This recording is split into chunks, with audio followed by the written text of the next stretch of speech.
Welcome to another edition of the Dementia Care Partner Talk Show. Now, here's dementia care expert Teepa Snow and your host, Greg Phelps. It's been over 14 weeks since COVID-19 turned our world upside down. We've learned how to social distance, we've learned about masks and gloves and respirators, and many of us are eagerly following the development of any potential vaccines. Businesses, including Positive Approach, have had to adapt to a new reality, or should I say reinvent. I've been on a couple of courses and there's lots of hands-on learning with PAC. So Teepa, what has this meant to you and Positive Approach? How do we do the hands-on? Yeah, so it's interesting. Initially, we were really like, yikes, I don't know how we're going to do this. And it turns out the history we have in the virtual world and that we have been working as a company virtually for ages. And we managed to get a lot of things done because we figured out how to have somebody's demonstration visually become what somebody can do on the other end. And we also use a lot of our video clips that sort of can demonstrate step by step, how do you do this? And then we can watch somebody try it with, oh, now this is interesting. We've had people fill gloves with rice and then hook them on the end of a pool noodle. We've had small children become people who need assistance and support in someone else's world. We've had on occasion a dog or two take part because, believe it or not, dogs will actually allow you to do a hand under hand to bring a treat to their mouth. We've also used full-size stuffed clothing with gloves and such on it. And sometimes people aren't sheltering alone. Sometimes they're sheltering with another human being we can access and use. And most of all, we're really helping to figure out where people are in the world right now and how to help them help. Because frankly, people and families are having to do this stuff at a distance or up close and personal. So we really do want to support people in the real world where they are, even if we have to do it virtually.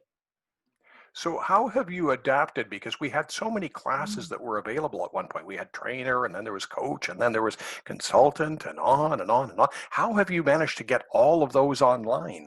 Well, believe it or not, we've run all those things and we've had tremendous success. People are very satisfied, but we've had some learning moments.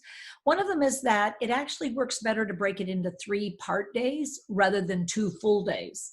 Because looking at a small screen for over 7.5 hours, will basically be very exhausting for just about everybody involved. And although you can do it, we have found that we do a whole lot better if we break it into 3 shorter days that allow people to live the rest of their life.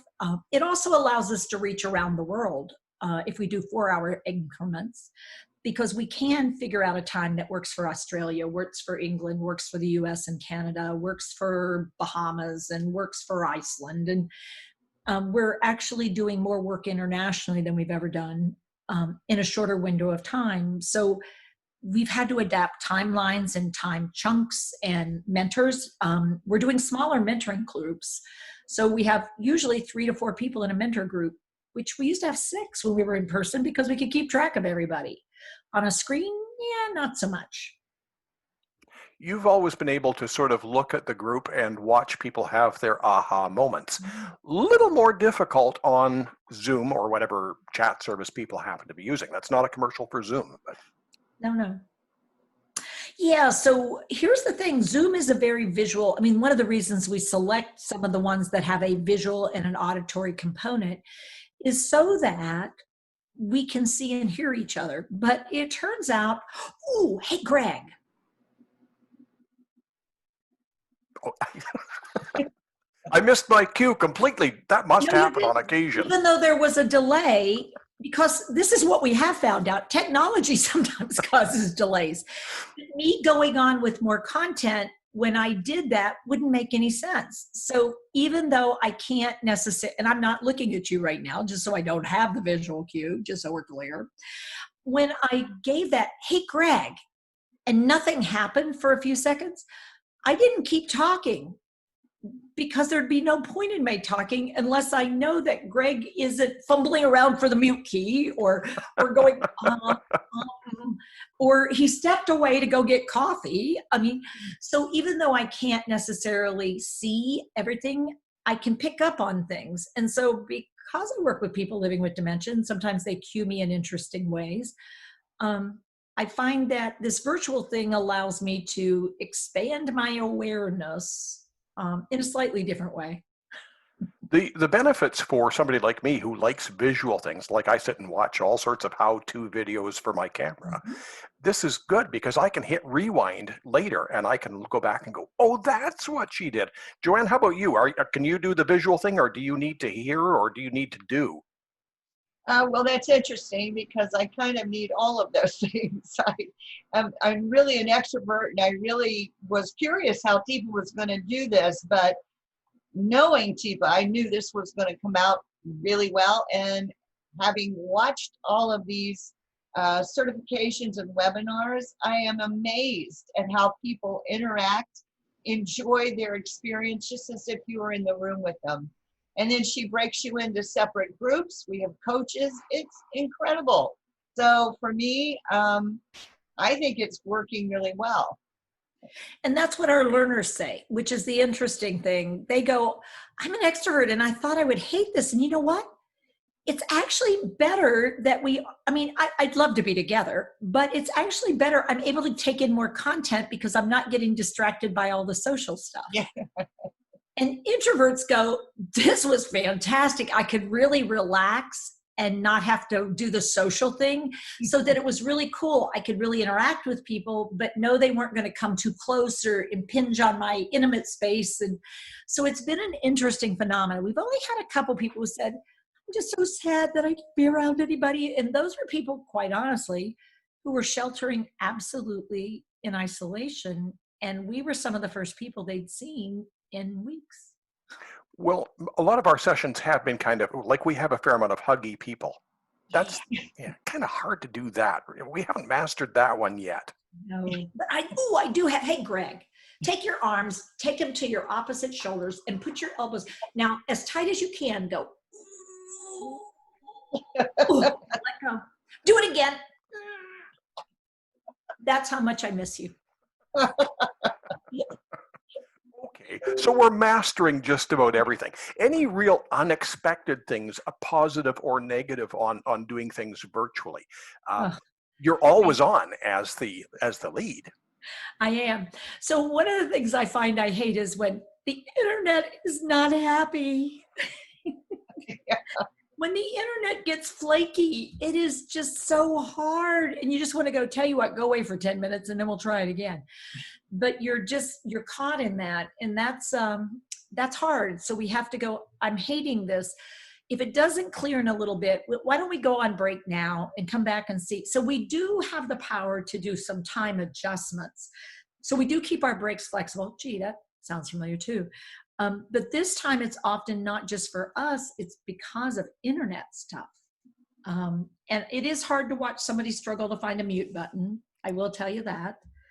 And you can't sing together. I hate that. We do not have a system that lets everybody raise a joyful voice together. You can solo sing, but everybody else has to be muted. Otherwise you sound awful.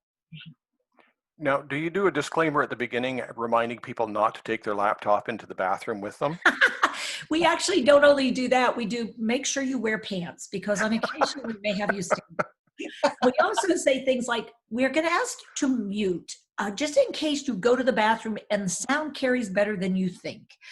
And we want you to before we get started, take a look behind you and realize, oh, we can see all of that. So just be thoughtful about people who enter your area and realize we can see them.